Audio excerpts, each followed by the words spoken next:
अस्सलाम वालेकुम जी। Investigation officers की अवेयरनेस और उनकी मालूमात के लिए दूसरी वीडियो के साथ हम हाजिर हैं। दूसरी वीडियो जो है वो इन्वेस्टिगेशन प्रोसेस के बारे में है, यानी वाइट कॉलर क्राइम या एंटी करप्शन इन्वेस्टिगेशन के में क्या अमल होगा। तो इसके लिए आपको देखना होगा कि इन्वेस्टिगेशन है क्या। तो इन्वेस्टिगेशन बुनियादी तौर पे कानून में दिया गया है, वो कलेक्शन ऑफ एविडेंस है। अब सवाल ये पैदा होता है कि एविडेंस क्या चीज़ है। एविडेंस बुनियादी तौर पे वो फैक्ट्स हैं, वो हक़ाइक़ हैं जो कि आप पेश करें और उनको फिर आप साबित कर सकें किसी अदालत में।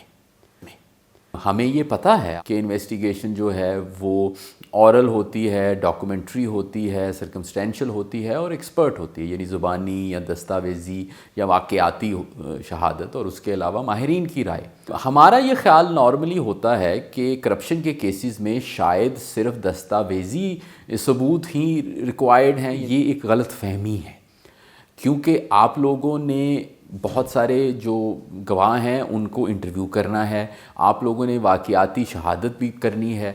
इंटरव्यू के बारे में मैं ये कहना चाहूँगा कि बहुत ज़्यादा तैयारी करें इंटरव्यू की, पहले से प्रिपेयर हों।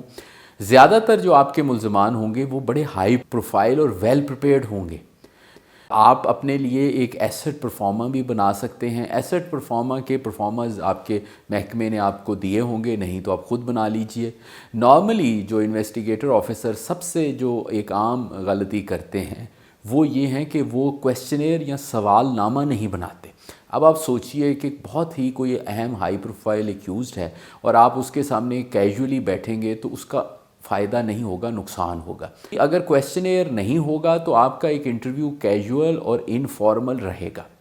आप ये भी कर सकते हैं कि जो आपका एक्यूज़्ड है उसको रिटर्न रिप्लाई ले लें, या विटनेस से भी रिटर्न रिप्लाई ले लें, या कोई पर्सन ऑफ इंटरेस्ट है जो कि अभी आपको पता नहीं कि एक्यूज़्ड है या नहीं है, या ऐसे लोग जो कि उस इन्वेस्टिगेशन में इन्वॉल्व हैं। ये ज़रूर याद रखने की ज़रूरत है बहुत ज़्यादा कि मुल्ज़िम और गवाह दो मुख्तलिफ़ लोग हैं, इसलिए इनके लिए दो मुख्तलिफ़ अप्रोचेस की ज़रूरत है। आपने ये देखना है कि कौन से ऐसे मुल्ज़िम हैं जो कि इसमें मुख्तलिफ़ तरह से इन्वॉल्व हैं। उसमें प्लानर कौन है, मंसूबा बंदी करने वाले कौन हैं, कौन से उसमें जुड़े हुए हैं, कौन किन लोगों को सिर्फ मालूमात हैं, उसमें बेनामीदार कौन से हैं, उसमें बेनिफिशरी कौन से हैं, छुपे हुए कौन से हैं, पीछे रहने वाले कौन से हैं, सामने कौन से हैं। इन सब लोगों को आपको जानना है। ये आप लोगों के साथ समझिए अफराद हैं। अब बारी आती है दस्तावेज़ात की। बुनियादी तौर पे जो दस्तावेज़ात हैं वो तीन तरह की होती हैं वाइट कॉलर या एंटी करप्शन की तफ्तीश में। एक सरकारी दस्तावेज़ात हैं, जैसे टेंडर हैं, कॉन्ट्रैक्ट हैं, एडमिनिस्ट्रेशन के रूल्स हैं, SOPs हैं। दूसरी वो दस्तावेज़ात हैं जो कि आप उस जुर्म के बारे में दूसरे दफातर से लेंगे, यानी आप रेवेन्यू प्रॉपर्टी के कागजात लेंगे, आप बैंक की दस्तावेज़ात लेंगे, नादरा से शनाख्ती कार्ड को लेंगे, पासपोर्ट से फ़ोन, फ़ॉरेन विज़िट्स को लेंगे। फिर तीसरी वो दस्तावेज़ात हैं जो कि आप रिकवर करेंगे, बरामद करेंगे गवाहान से और मुल्ज़िमान से। ये तीनों जो दस्तावेज़ात हैं ये ज़रूरी हैं कि ये कानून के मुताबिक आप कलेक्ट करें। और इसके लिए जो सबसे अहम चीज़ है कि आपको पब्लिक और प्राइवेट डॉक्यूमेंट का फ़र्क पता हो। पब्लिक डॉक्यूमेंट्स वो हैं जिनकी आप मुसद्दका नकूल ले सकते हैं मुख्तलिफ़ दफातर से। जो भी उसका कस्टोडियन होगा वो उसको तस्दीक कर देगा, लेकिन वो पब्लिक डॉक्यूमेंट कोई सरकारी दस्तावेज़ होनी चाहिए। मगर आपको ये याद रखना है कि प्राइवेट डॉक्यूमेंट यानी कि जो ज़ाती तौर पे लोगों के कागजात हैं उनको आपने असल शक्ल में ही लेना है।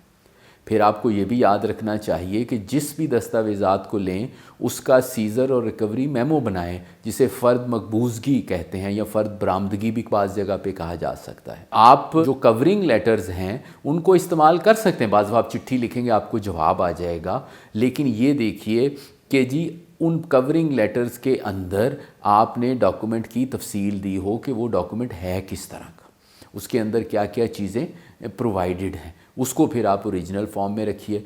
آپ کو کچھ ماہرین کی رائے بھی چاہیے، جیسے فنگر پرنٹس یعنی انگلیوں کے نشان، ہینڈ رائٹنگ، سگنیچر یعنی دستخط جو ہیں ان کو آپ کو چیک کرانا پڑے گا۔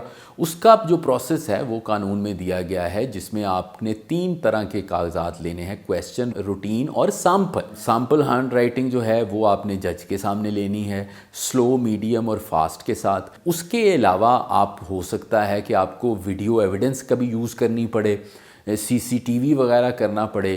پولی گراف بھی ایک سائنٹیفک ماہرانہ رائے ہو سکتی ہے اگر آپ کی بہت ہائی پروفائل انویسٹیگیشن ہو۔